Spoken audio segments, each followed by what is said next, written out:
Some secrets are buried in the past, but some, if uncovered, can change everything. Today I step into Maple Creek Farm, the place Joshua built for us. Not just as a home, but as a legacy of love, freedom, and possibilities.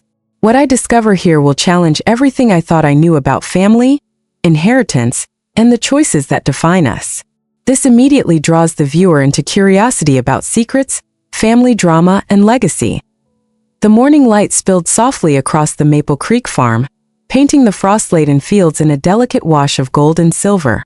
I hesitated at first, as I had so many mornings before, standing at the threshold of the studio, paintbrush in hand, the lingering scent of turpentine and old wood enveloping me like a familiar embrace. Today's session felt different, not because of the easel or the paints, but because of the quiet anticipation that had settled into my chest ever since Jenna had handed me the laptop the previous evening.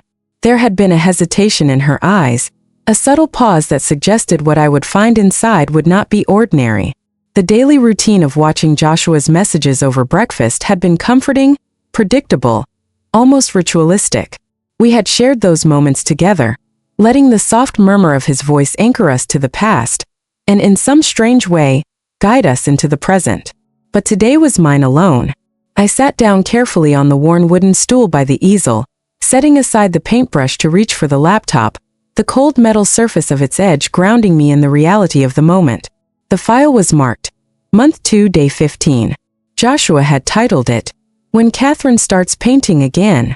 Even the phrasing carried that familiar intimacy, the way he always had known me better than I sometimes knew myself. Alone, surrounded by canvases waiting patiently, I pressed play, and his warm smile lit the screen as though he were seated across from me, not captured in memory or recording. "Hello, my love," he began, that quiet certainty in his voice, a comfort I had longed for even when he was alive. "If you're watching this, you've returned to your art, to the part of yourself you put aside for the family, for responsibility, for everything that seemed urgent at the time." I felt my fingers tremble slightly as I reached toward the screen, touching his image almost instinctively, a silent acknowledgement of his presence. He spoke of legacy then, not in the conventional sense of wealth or property or recognition, but the legacy of possibility, of creating the conditions for someone you love to flourish. He gestured vaguely to the empty room around him, a space that I would come to know intimately as my sanctuary. "I've structured everything to give you freedom, Kat," he continued, his gaze unwavering. "Financial security through the oil rights, protection from my brother's interference, a space built for your creation. But what you do with that freedom, that is entirely yours. That is your legacy." I paused the video for a moment, overwhelmed by the weight of his foresight. Joshua had anticipated the dormant artist within me, the version of Catherine who still dreamt in color, who still longed to translate feeling into form, not constrained by practicality or motherhood. When I resumed, his expression softened. He told me of the storage closet, of a blank canvas he had commissioned long before his diagnosis. A massive canvas waiting not for decoration, but for expression, for life to be given to it through my hands. "When you're ready," he said, "create something that captures not just what you see, but what you feel about this place that brought me back to my beginnings and will carry you into your future."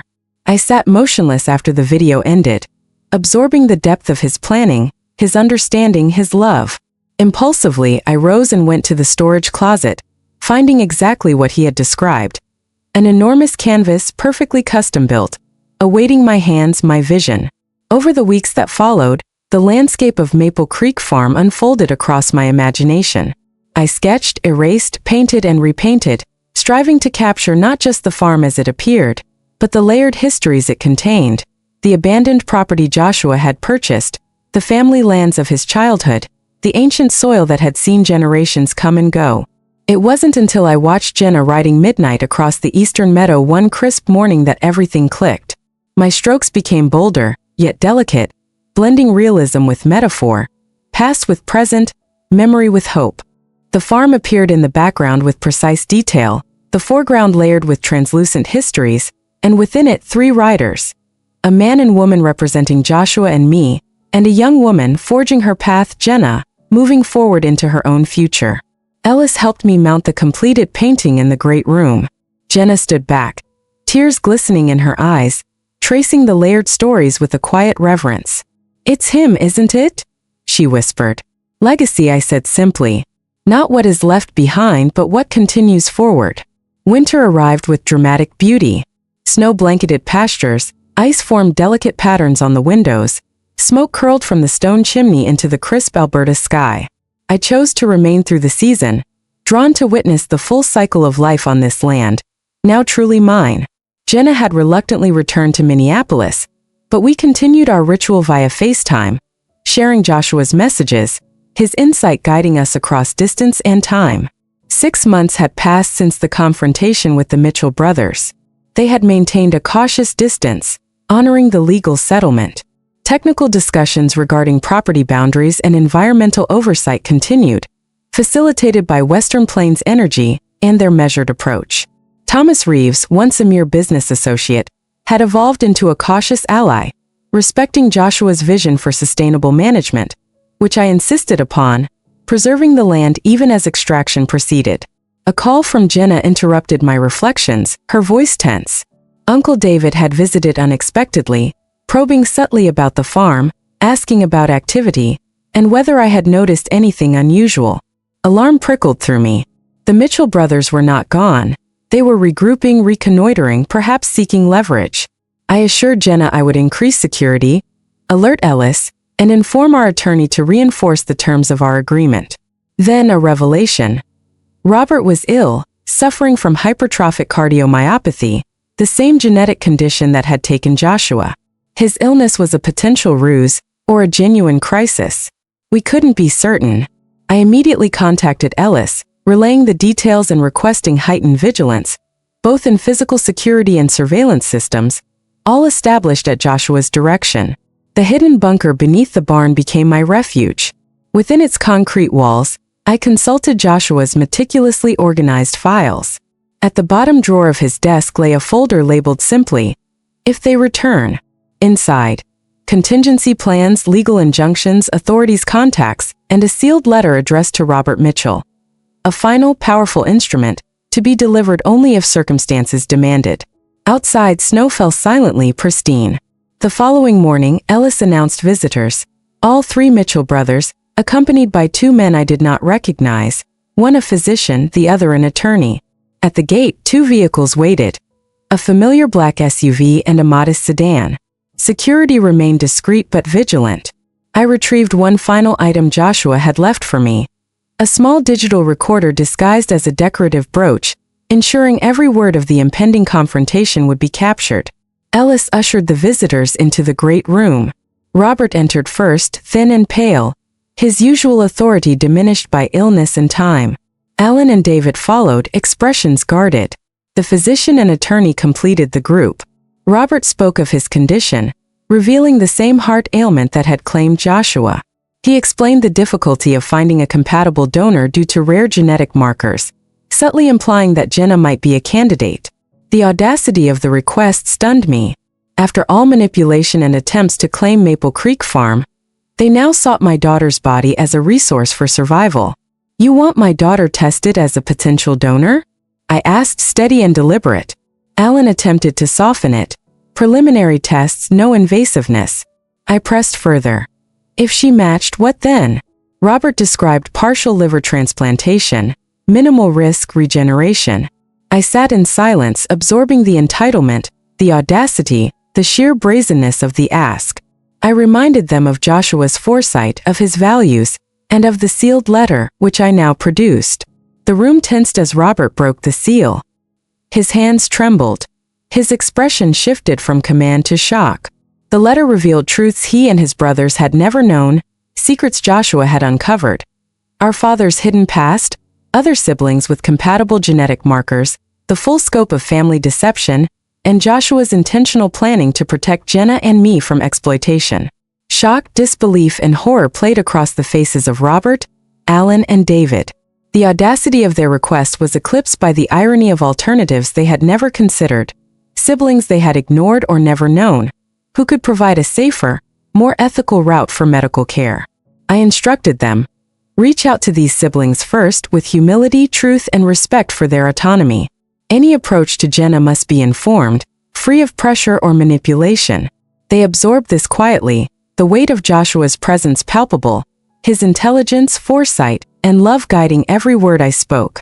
And so, as the snow fell outside Maple Creek Farm, I settled back, watching Joshua's recorded message, anticipating the next chapter not through conflict, but through reflection, legacy, and the quiet assertion of choice, integrity, and love. The story of Maple Creek Farm continued, no longer a place of secrecy or fear, but a sanctuary of possibility, art, and the living memory of a man whose vision extended beyond his lifetime. Until tomorrow, he said, and I whispered back, ready to embrace the future he had prepared and the legacy I would continue. The morning after the Mitchell brothers' visit, the farmhouse at Maple Creek Farm felt unusually quiet. The snow lay pristine across the rolling hills, muffling the usual creaks and sighs of the old house. I moved slowly through the rooms, each step echoing faintly, as though the house itself were absorbing the weight of the previous day. Joshua's presence lingered, not as a memory, but as a guiding force, a gentle insistence that the past would not dictate the future unless I allowed it. I began with my usual routine, brewing coffee in the small kitchen, the aroma mingling with the scent of pine and wood smoke that drifted through the open windows. Ellis had already left to check the security feeds, ensuring that every camera, sensor, and hidden measure Joshua had put in place was functioning correctly.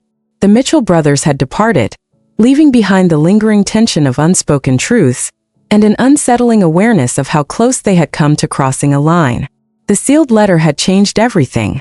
Where once their visit might have been a source of fear, manipulation, or coercion, now it stood as a reminder of Joshua's foresight, his careful planning, and his unerring dedication to safeguarding Jenna and me. I took a seat by the studio window, overlooking the pasture where midnight grazed, his sleek coat glistening under the morning sun. The landscape seemed to breathe with me, alive and vibrant, yet layered with memory and history.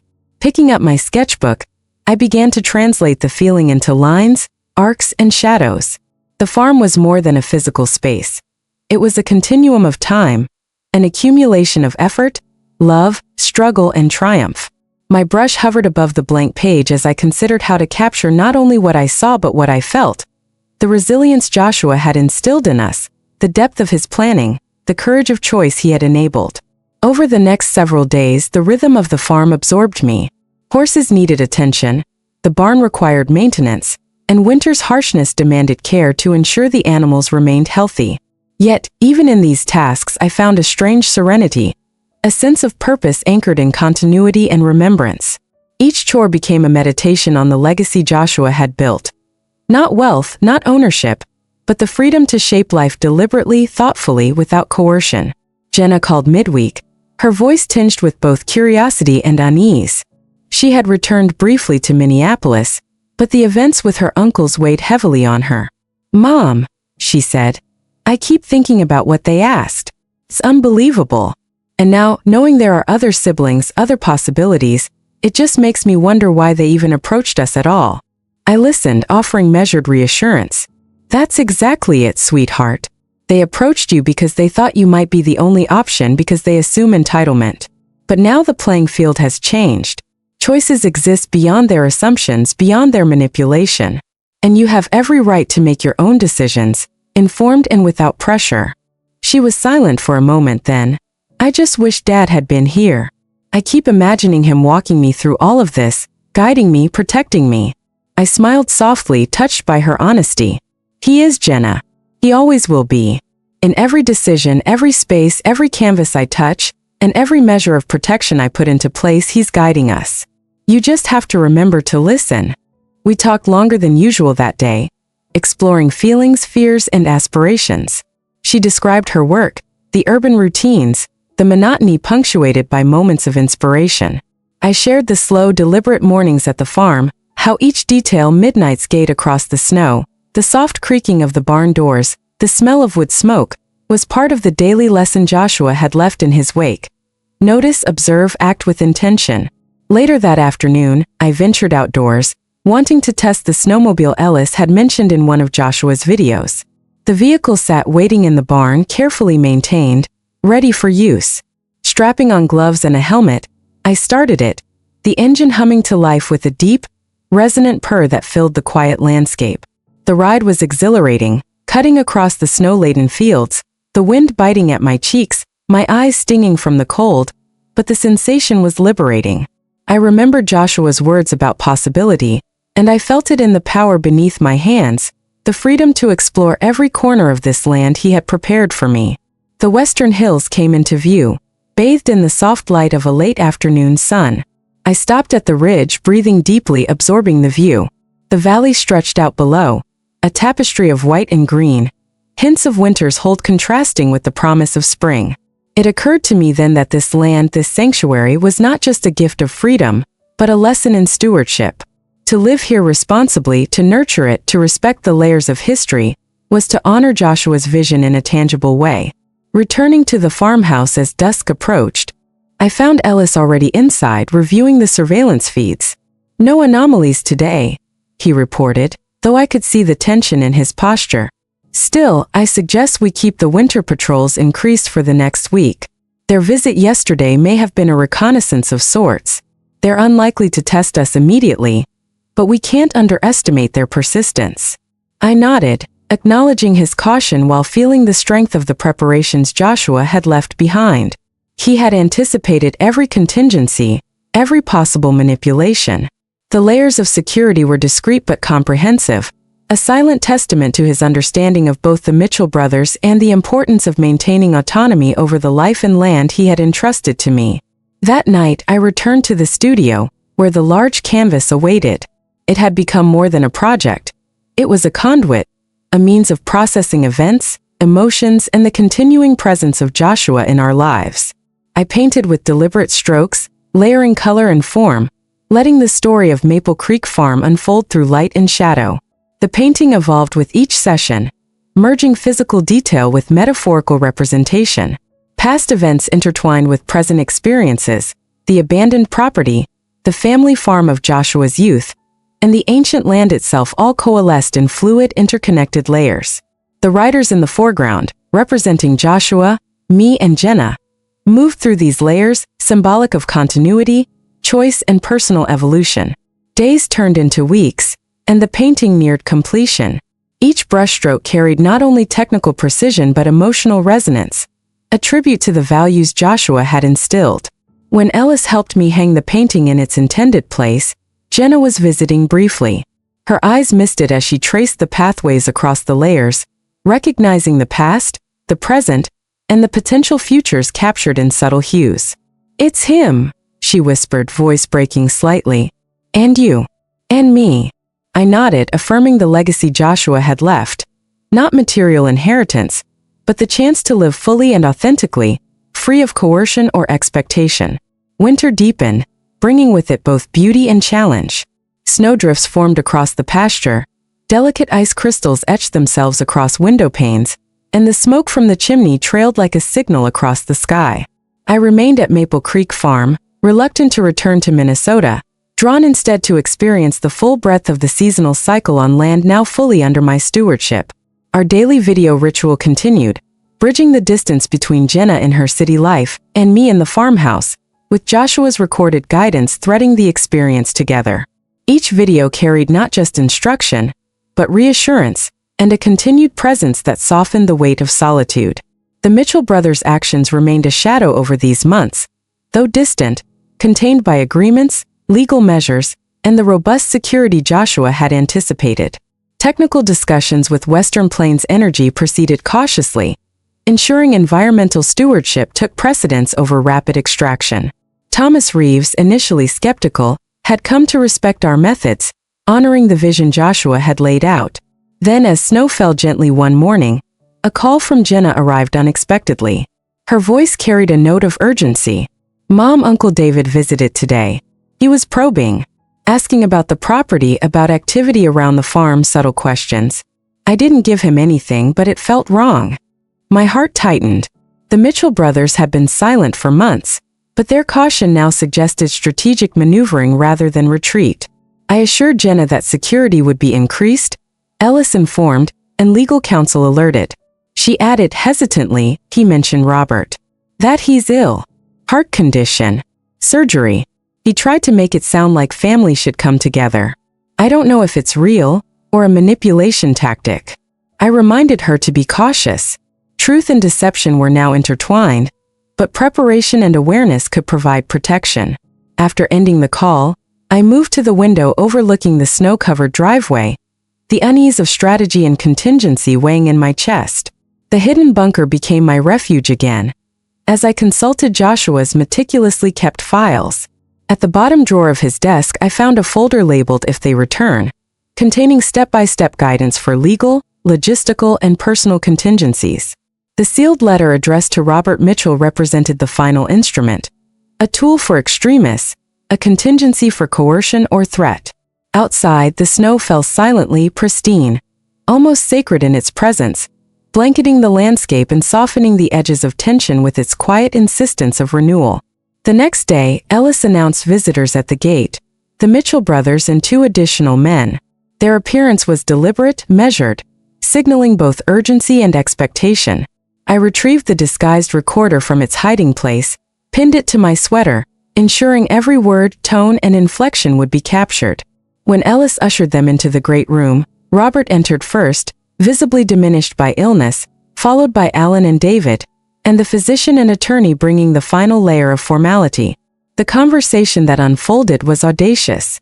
They disclosed Robert's heart condition and the rarity of compatible donors, implying Jenna as a candidate.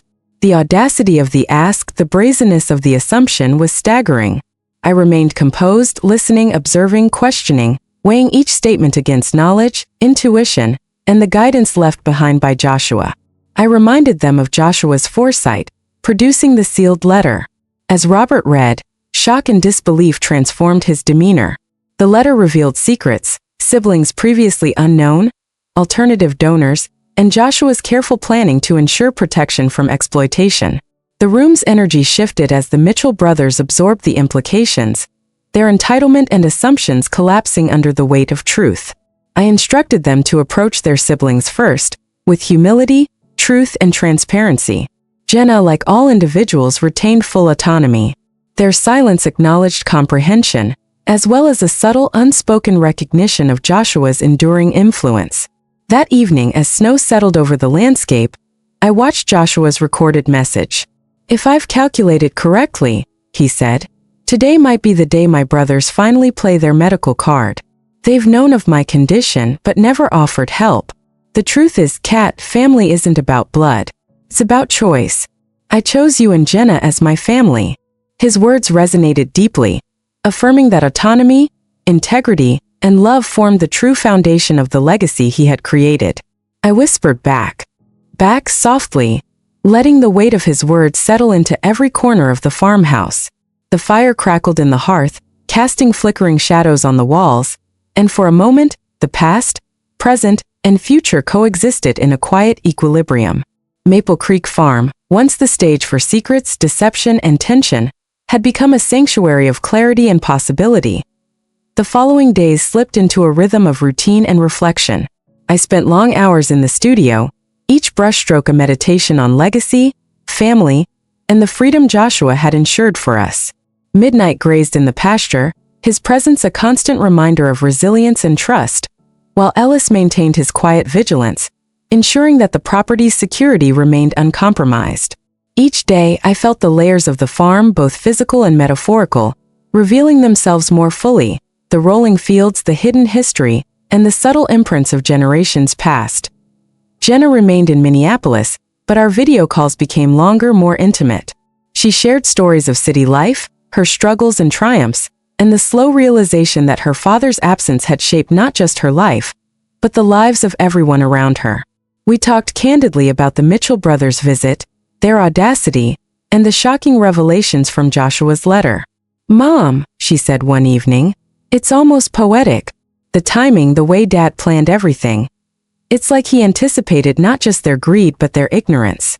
They had no idea about the siblings, the alternative paths." I smiled, touched by her insight. "That's Joshua. Always thinking 10 steps ahead, ensuring that you and I would never be caught unprepared. But more than that, he trusted us to act with integrity, to make choices based on truth, not fear or obligation." With each day, the painting in the great room neared completion. Its layers of time, memory, and emotion had deepened, reflecting not just the landscape of the farm but the landscape of our lives. The riders in the foreground, representing Joshua, Jenna, and myself, moved gracefully through the layers of history, each figure distinct yet intertwined, symbolizing the continuum of choice and consequence. As I applied the final touches, I felt a profound sense of closure and forward momentum. This was no longer merely a project, it was a testament to the resilience of the human spirit and the power of foresight, love, and intentional living. The farm itself seemed to respond to this renewed energy. The western hills, dusted with snow, shimmered in the pale morning light.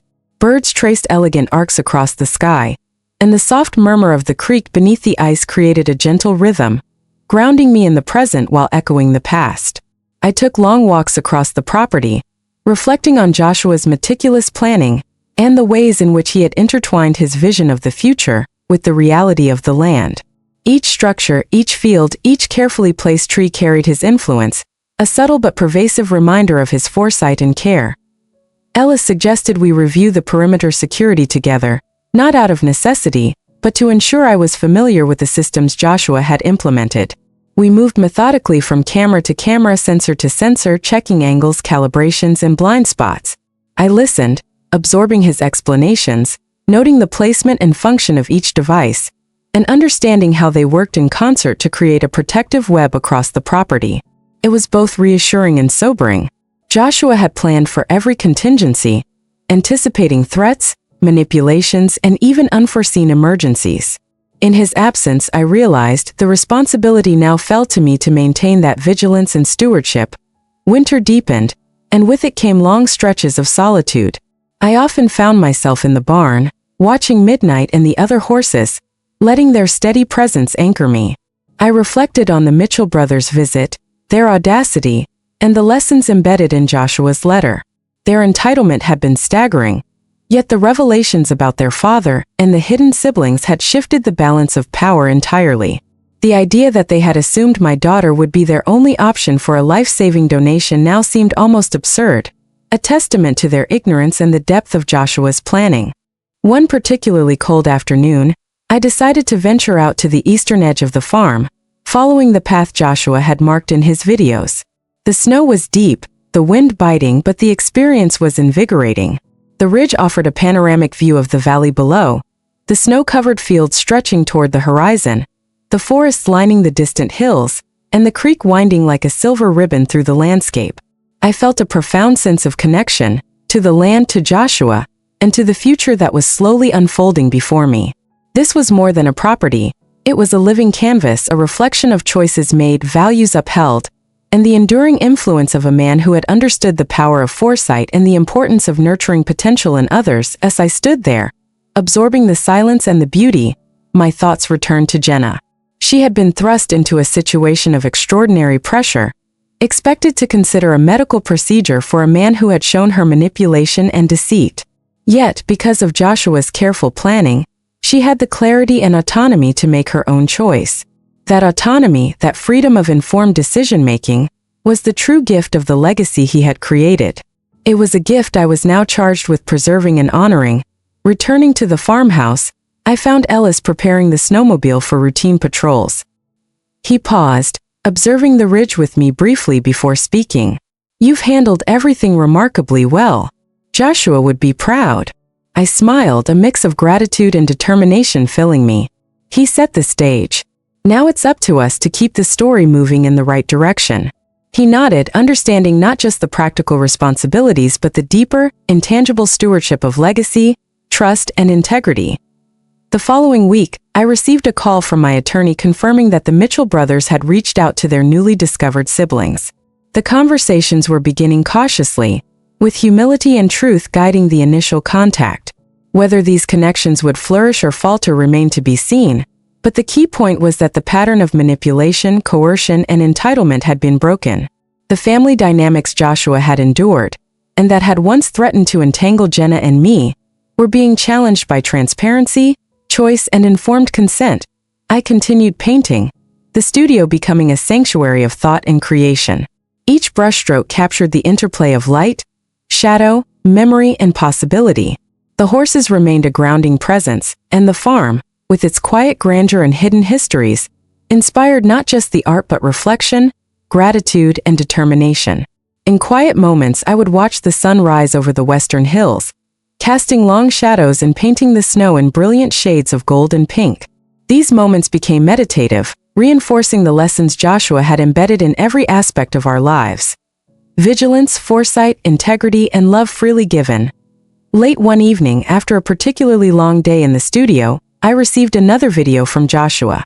His familiar face appeared on the screen, the background of the studio now filled with tools, easels, and canvases that had been absent in the recording. "Hello, my love," he began, his voice calm and intimate. "I hope you are finding both the challenges and the freedoms I anticipated. Remember, the legacy you build is yours to shape.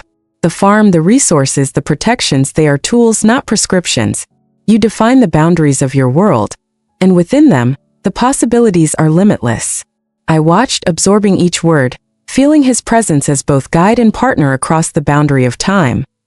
The next morning, I ventured into the barn to check on Midnight and the other horses. The snow had fallen heavily overnight, creating deep drifts that required careful navigation. Ellis joined me, and together we cleared paths, ensured the animals had access to food and water, and inspected the barn for any structural concerns. The work was physical, demanding, yet deeply satisfying. Each task reinforced a sense of stewardship and continuity, the practical manifestation of the abstract legacy Joshua had left behind. And in the evenings, I returned to the studio, the large canvas awaiting further attention. The painting was now approaching its final form, the layers of time, memory, and emotion coalescing into a cohesive whole. The writers, Joshua, Jenna, and me, moved seamlessly through the landscape, bridging past and present, reality and aspiration. Each stroke reinforced the narrative of resilience, foresight, and deliberate choice. I reflected on the Mitchell brothers' visit, the revelations of Joshua's letter, and the ongoing conversations between the newly discovered siblings. The contrast between coercion and choice, manipulation and integrity, had never been clearer.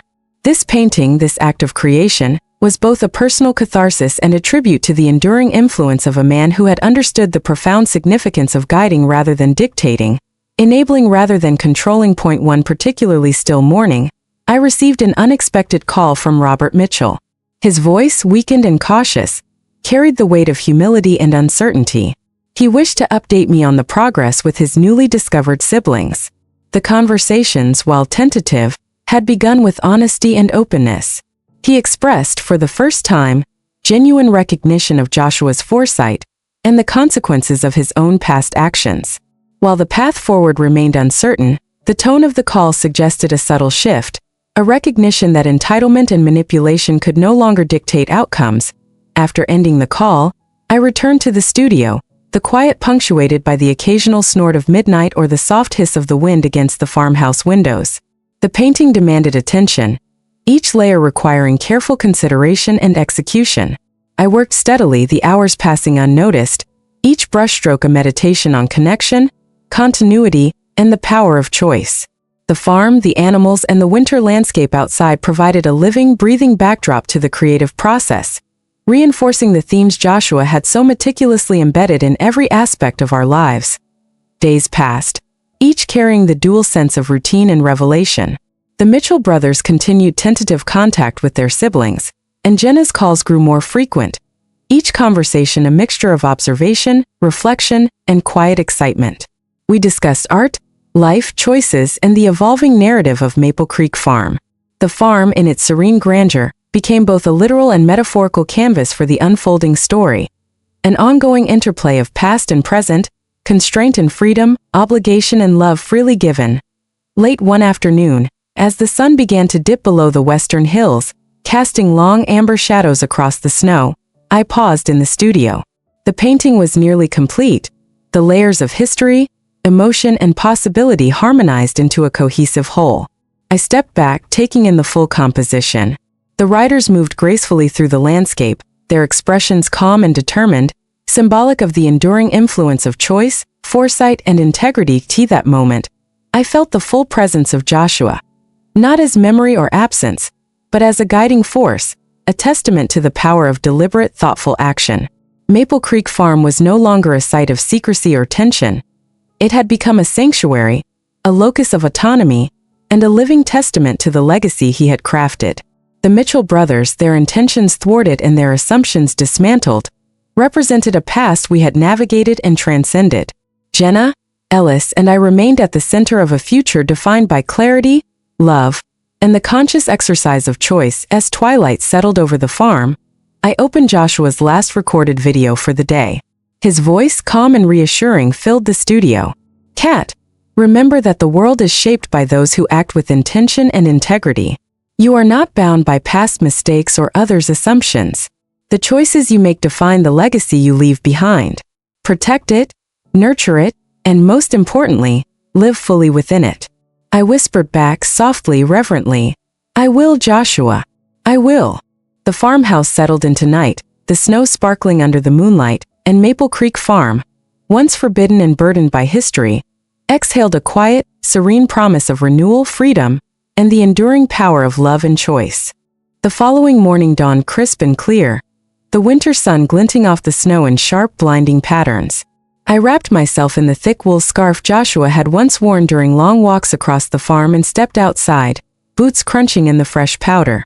The air smelled of pine and frost, the kind of cold that sharpened thoughts and demanded presence. Each step I took toward the barn felt like a meditation, a deliberate passage through the past and into the possibilities that stretched before me. The Mitchell brothers' latest attempts at contact with their half-siblings had been tentative but sincere. The shift in tone from entitlement to humility was palpable, though their inexperience in navigating this newfound truth was equally apparent. Ellis met me at the barn, holding a pair of reins in one hand and a notebook in the other. "Morning, Kat. Thought you might want to start early with the horses before the wind picks up." I nodded, feeling a surge of gratitude for his steady presence. The barn smelled faintly of hay and leather, the familiar scent grounding me in a world that was both private and alive with potential. Midnight nuzzled me as I approached, his warm breath fogging in the morning air, and I took a moment to let the calmness of the animals anchor me. They had always been a silent support, a living reminder of patience, care, and the gentle rhythms of life that Joshua had so carefully preserved. As I began the morning routine, feeding, grooming, checking harnesses, I reflected on the ongoing narrative unfolding with the Mitchell brothers. They were learning, painfully and publicly, that family was not merely a matter of blood but of accountability, honesty, and the choices one made in the face of legacy. Joshua had orchestrated every contingency with precision, but even he could not control the emotional landscape his revelations would uncover. The two siblings in Saskatoon, now aware of their connection to the Mitchell lineage, were cautiously considering contact, navigating a web of emotions, medical obligations, and personal histories that had long remained hidden. After tending to the horses, I returned to the farmhouse, letting the warmth of the fireplace thaw my chilled fingers. I sat at the large oak table, reviewing Joshua's meticulous notes about the farm, the ongoing management of Maple Creek's resources, and the safeguards he had put in place. Each page, each annotation carried his unmistakable presence, the precision, the foresight, and the care that had always defined him.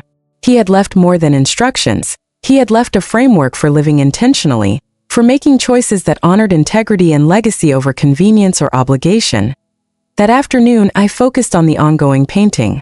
The studio was quiet, the only sounds those of brush on canvas and the distant whinny of a horse in the paddock.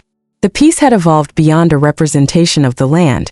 It was now a meditation on consequence, choice, and the enduring power of foresight. The writer's symbolic avatars of Joshua, Jenna, and myself moved through layered landscapes that mirrored the complexities of human relationships, the hidden histories that shape us, and the opportunities for renewal that clarity affords. Each stroke carried the weight of memory and the lightness of possibility. A knock at the door drew me from concentration. It was Ellis, holding a small envelope with a familiar emblem, legal, formal, and precise. "This arrived for you this morning," he said, placing it carefully on the table. I opened it slowly, revealing a letter from the Saskatoon siblings. Their handwriting was neat, deliberate, and imbued with a cautious openness that suggested both curiosity and apprehension. They had acknowledged receipt of the Mitchell brothers' introduction, expressed a desire to understand the full context of the situation, and requested a meeting, virtual at first, for practical reasons given the distance. Their tone was measured but unmistakably sincere, an invitation to begin a dialogue rooted in transparency rather than obligation. I felt a rush of relief and a quiet exhilaration. Joshua had always emphasized the power of choice, the freedom to engage on one's own terms, without coercion or pressure. This letter, the careful tone of the siblings, and the slow evolution of the Mitchell brothers' approach all pointed to the possibility of a genuinely ethical and informed connection. It was a validation of the principles Joshua had instilled and a testament to the enduring impact of deliberate, thoughtful action. Over the next several days, I coordinated schedules, technology, and communication protocols for the initial meeting. Jenna joined virtually, her presence both comforting and grounding, while Ellis provided technical support, ensuring that the connection would be secure and uninterrupted. The anticipation was palpable. Every detail, from lighting to camera angles to the arrangement of seating, was considered carefully, reflecting Joshua's insistence on clarity, transparency, and intentionality. This was not just a meeting. It was the first tangible step toward healing, reconciliation, and understanding. When the day arrived, the call connected seamlessly. The two siblings, a man and a woman, appeared on the screen, their expressions cautious but engaged. The conversation began with introductions, formalities, and the acknowledgement of past secrecy. The Mitchell brothers, now part of the background but still present, offered context for their discovery, their tone tinged with humility and regret. The dialogue was slow, deliberate, and emotionally charged, each participant navigating layers of history, secrecy, and expectation with care. Jenna spoke first, her voice steady yet empathetic. "We understand that this is sudden, and that many details are likely unfamiliar or surprising.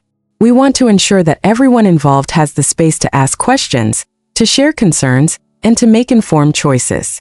Her words set the tone, framing the conversation around agency, respect, and mutual understanding. The Saskatoon siblings nodded, visibly relieved by the invitation to engage on equal terms rather than being coerced or manipulated. As the dialogue continued, I watched the nuances of human behavior unfold, the subtle shifts in posture, the fleeting expressions of shock, recognition, and tentative trust.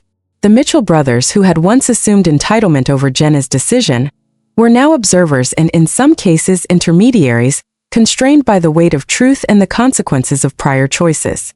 It was a complex, layered interaction, rich with emotional resonance and the slow, careful construction of trust where none had previously existed.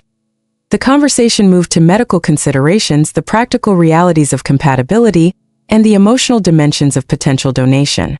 Joshua's foresight became evident once again. By providing detailed documentation, verified contact information, and careful instructions, he had enabled a dialogue that was informed, ethical, and measured. Each participant, now equipped with knowledge and context, was empowered to make choices rooted in integrity and personal responsibility. After several hours of discussion, the initial meeting concluded with tentative plans for follow-up conversations, further information exchange, and the gradual development of trust. There were moments of tension, naturally, but also profound instances of clarity and understanding. I felt a deep sense of gratitude for the ethical architecture Joshua had created, a structure that allowed for accountability, autonomy, and the possibility of meaningful connection despite decades of secrecy and manipulation. In the days that followed, I continued to immerse myself in both the practical and reflective aspects of Maple Creek Farm.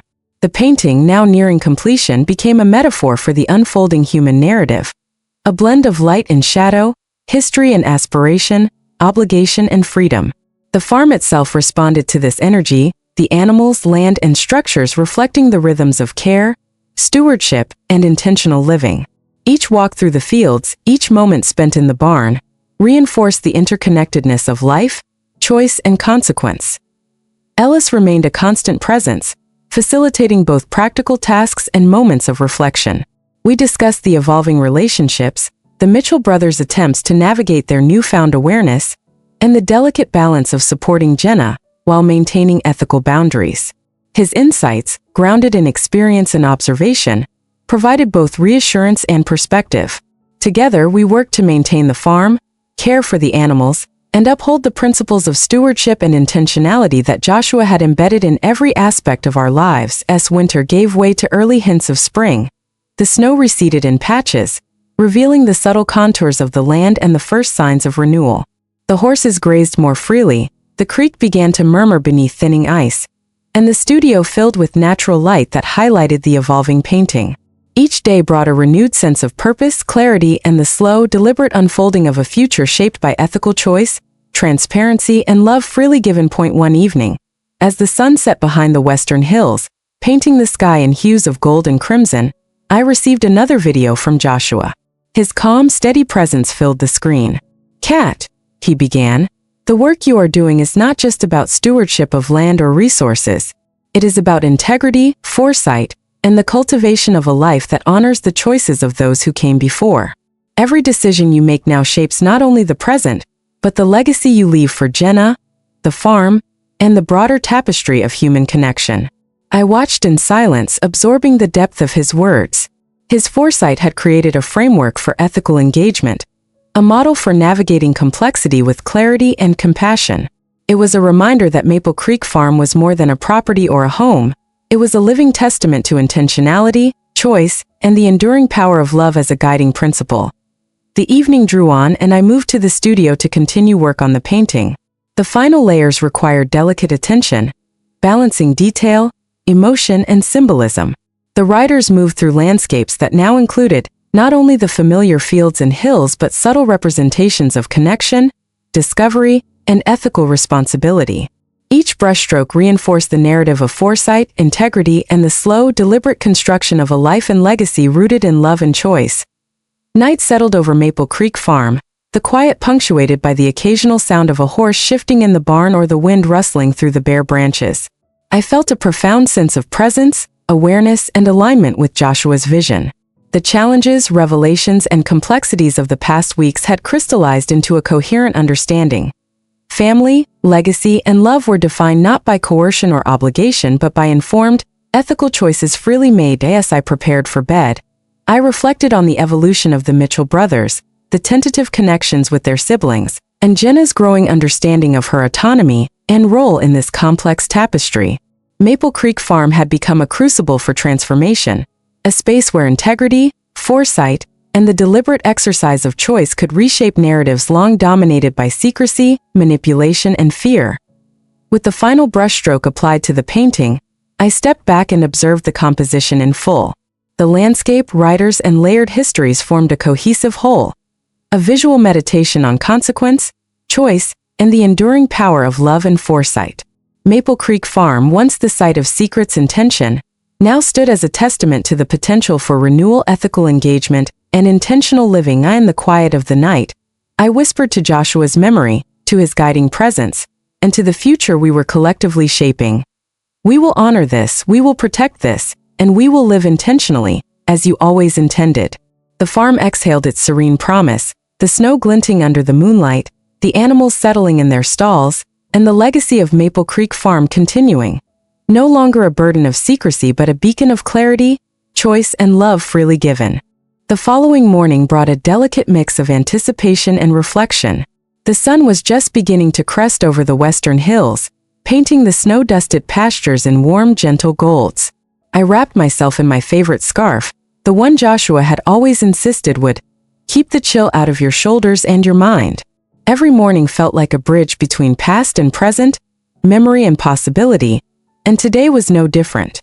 I stepped into the crisp air, boots crunching in the frost, feeling an almost meditative clarity as I moved toward the barn. The horses greeted me with their usual quiet understanding, and I ran my hands along Midnight's mane, letting the familiar routine anchor me amidst the ongoing transformations that seemed to ripple through every corner of Maple Creek Farm.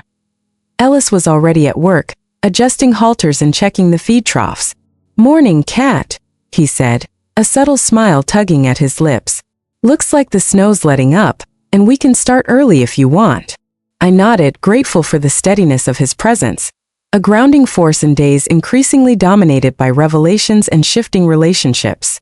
The barn smelled of hay, leather, and warmth, a tangible sense of continuity that contrasted sharply with the upheavals of the Mitchell family saga. As I moved through the routine feeding, grooming, and checking harnesses, I felt the familiar rhythm of care and responsibility grounding me in the life Joshua had created. The events of the past weeks weighed heavily in my mind, especially the slow, careful emergence of the Saskatoon siblings into our lives. The initial virtual meeting had been cautiously constructive, but there were still layers of uncertainty, tension, and vulnerability to navigate. Each participant was learning in real time that family was not merely defined by blood or convenience, but by accountability, transparency, and the choices one made when confronted with difficult truths. Joshua's foresight once again became evident. Every contingency had been considered. The legal documentation, the verified contact information, and the explicit instructions for ethical engagement ensured that these conversations could occur without coercion or undue influence. After tending to the horses, I returned to the farmhouse, settling into the quiet of the kitchen with a warm cup of tea. The sunlight streamed through the windows, casting long shadows across the wooden floor. I reviewed the notes Joshua had left regarding the farm's ongoing management, care for the animals, maintenance schedules, and the careful extraction of oil from the western hills. But more than practical guidance, these notes carried philosophical undertones. An insistence on integrity, foresight, and intentionality in every decision. Even from beyond the grave, Joshua's voice guided me, a gentle reminder that Maple Creek Farm was more than land or resources. It was a living framework for ethical and thoughtful living. As I sipped my tea, I reflected on the Mitchell brothers' evolving understanding of accountability. Their initial arrogance, their assumption of entitlement over Jenna, had been replaced with a tentative humility. They were learning painfully that the manipulation and secrecy which had defined their family history came at a cost measured in fractured relationships, missed opportunities for genuine connection, and the weight of unacknowledged responsibility. The two Saskatoon siblings, now aware of their connection and medical compatibility, represented both hope and a litmus test for ethical engagement.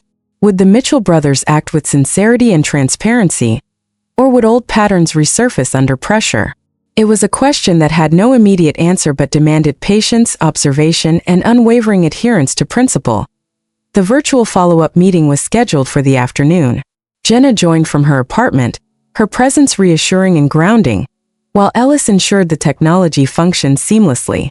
The Saskatoon siblings appeared on screen, expressions cautious but open, signaling a willingness to engage and understand. The Mitchell brothers, present but constrained by the new reality of transparency, offered context for their discovery and expressed both humility and a desire to make amends. The conversation unfolded slowly, each participant navigating layers of history, secrecy, and expectation with care.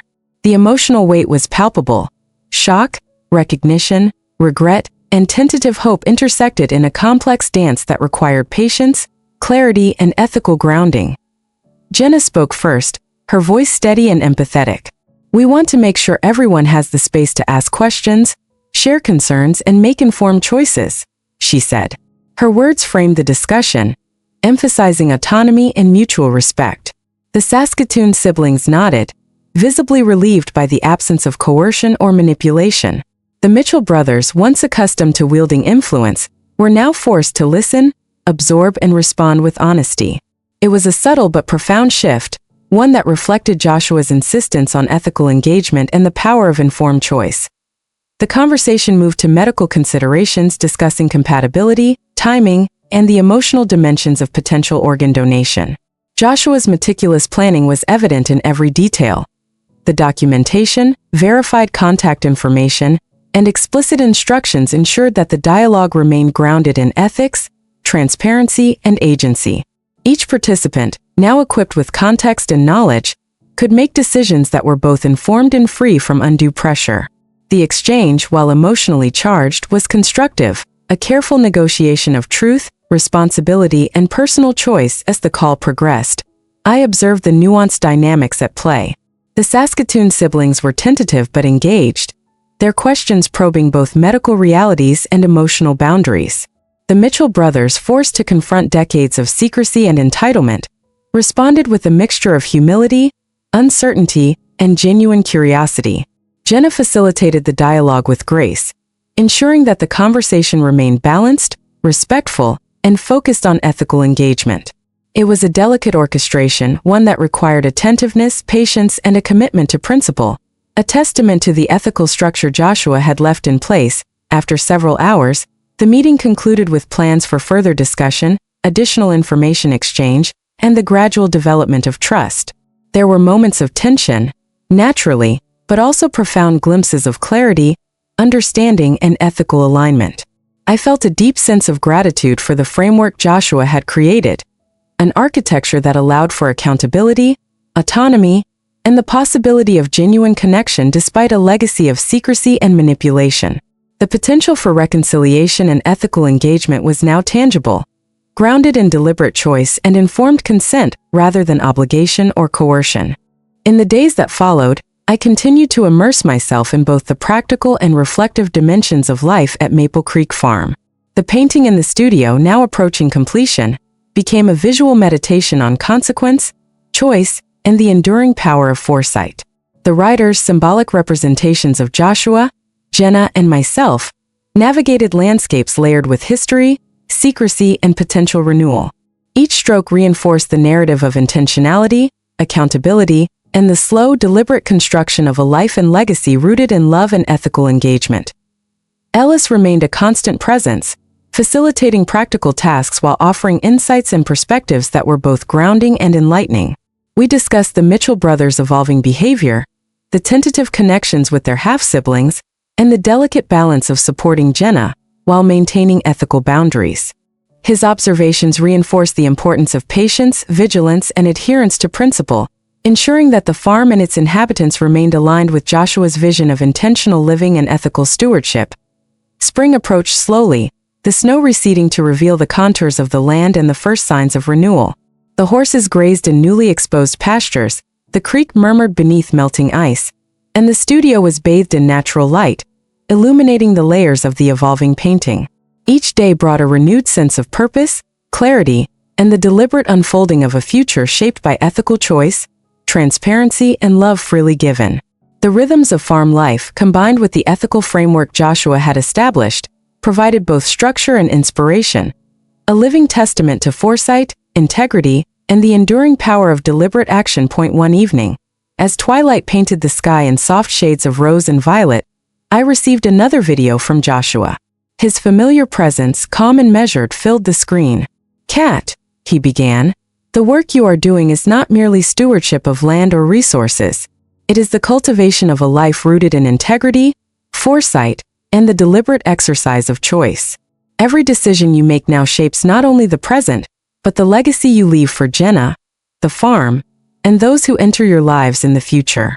His words resonated deeply, reinforcing the importance of intentionality, ethical engagement, and the slow, deliberate construction of trust and understanding.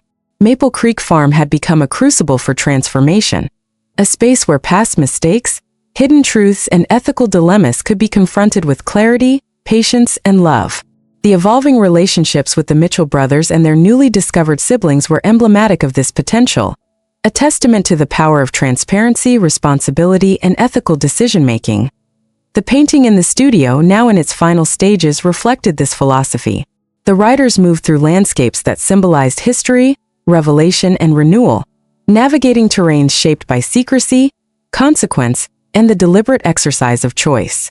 Each stroke carried meaning, reinforcing the narrative of ethical engagement, foresight, and the enduring power of love freely given and gratefully received. Maple Creek Farm, once a site of tension and secrecy, had become a living testament to these principles, a tangible manifestation of Joshua's foresight and values. Night settled over the farm, the quiet punctuated by the occasional rustle of animals in their stalls and the distant whisper of wine through the trees. I felt a profound sense of presence and alignment with Joshua's vision. The challenges, revelations, and complexities of the past weeks had crystallized into a coherent understanding. Family, legacy, and love were defined not by obligation or blood alone, but by informed, ethical choices freely made. Maple Creek Farm was more than property. It was a framework for living intentionally, a place where the principles of transparency, foresight, and ethical engagement could be embodied in daily life. As I prepared for bed, I reflected on the evolving dynamics of the Mitchell brothers, the tentative connections with their half-siblings, and Jenna's growing autonomy and understanding. Each interaction, each choice, reinforced the principles Joshua had instilled and the enduring value of deliberate, thoughtful action. The farm exhaled a quiet promise, the snow glinting under moonlight, the animals settling into their nightly rhythms, and the legacy of Maple Creek Farm continuing, not as a burden of secrecy, but as a beacon of clarity, ethical engagement, and love freely given. With a final glance toward the studio and the painting that now captured both landscape and layered human narrative, I whispered to Joshua's memory, to the guiding principles he had left, and to the future we were collectively shaping. We will honor this, we will protect this, and we will live intentionally, as you always intended. The quiet of the night seemed to echo back, a soft affirmation of presence, purpose, and the enduring power of love, foresight, and ethical action. The following morning dawned with a crisp clarity, the sun rising over Maple Creek Farm and glinting off the frost-kissed pastures. There was a quiet, almost reverent stillness in the air, as though the land itself recognized the turning point we had reached. I moved through the farmhouse, the familiar sounds of the kitchen and the distant lowing of the horses grounding me, yet my mind remained entangled in the possibilities and responsibilities that Joshua's legacy had laid before me. Every corner of the property seemed to hum with potential, a living testament to foresight, love, and deliberate choice. Jenna had joined via FaceTime early, her presence a stabilizing thread in the intricate web of our daily lives. "Morning, Mom," she said softly, her face illuminated by the warm light of her Minneapolis apartment. "How's the farm?" I smiled, grateful for the continuity of this ritual.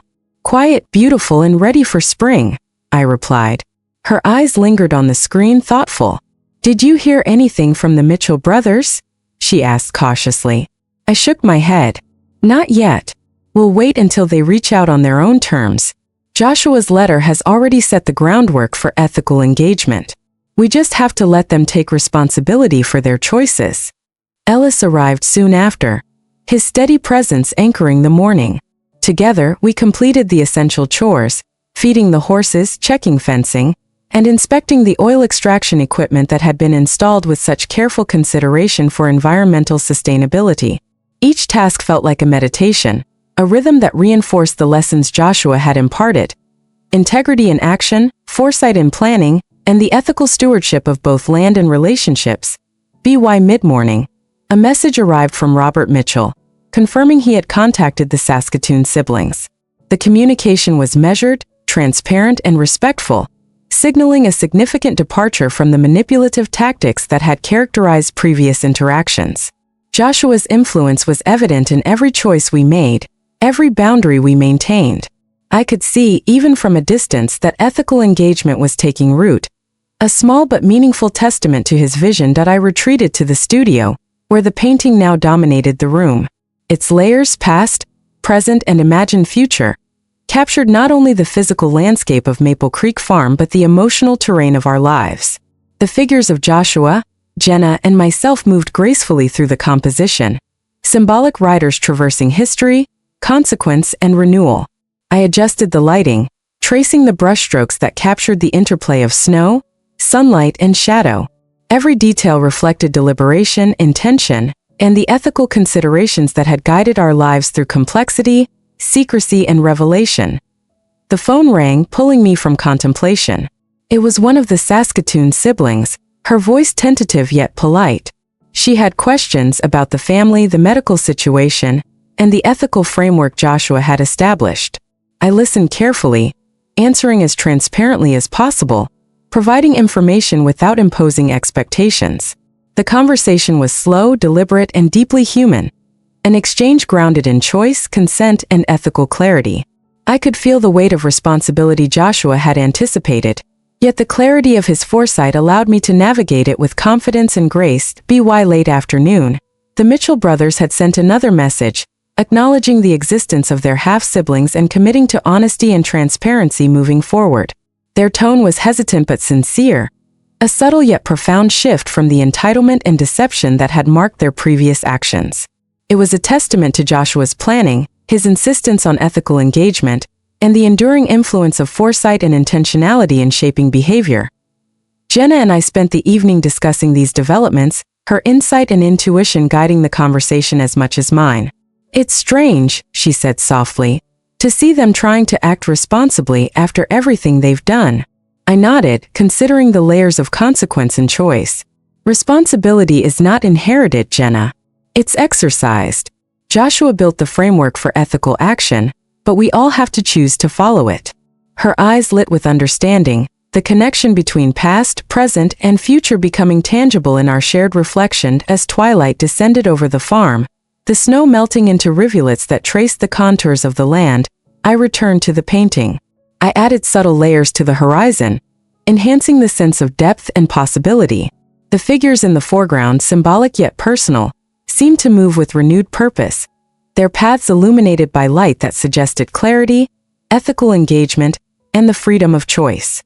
Each stroke was deliberate, a meditation on consequence, accountability, and the enduring power of foresight. Nightfall brought with it a quiet sense of completion. The farmhouse was bathed in the soft glow of lamps, the animals settled in their stalls, and the land outside shimmered under a canopy of stars. I sat by the window reflecting on the journey that had brought us here. From secrecy, manipulation, and hidden truths to transparency, choice, and ethical engagement. Joshua's vision had been realized not only in the material security of Maple Creek Farm, but in the moral and emotional framework that guided every interaction, decision, and relationship. The final video from Joshua arrived that evening, a pre-recorded message intended to guide us through the culmination of this chapter. "Kat," he began, his tone warm and deliberate. "What you are experiencing now is the culmination of foresight, integrity, and ethical engagement. The challenges you face are not merely logistical or emotional. They are tests of choice, of responsibility, and of the power of love freely given. Remember that family is defined not by blood alone, but by the deliberate choices we make to act with honesty, care, and integrity." His gaze seemed to penetrate the screen, a reminder that even in absence, his presence shaped our lives profoundly. I paused the video, allowing the weight of his words to settle.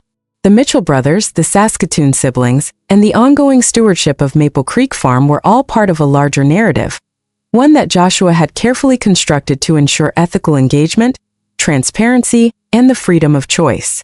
Every interaction, every decision, and every layer of consequence had been anticipated, providing a framework that allowed us to navigate complexity with clarity and moral guidance.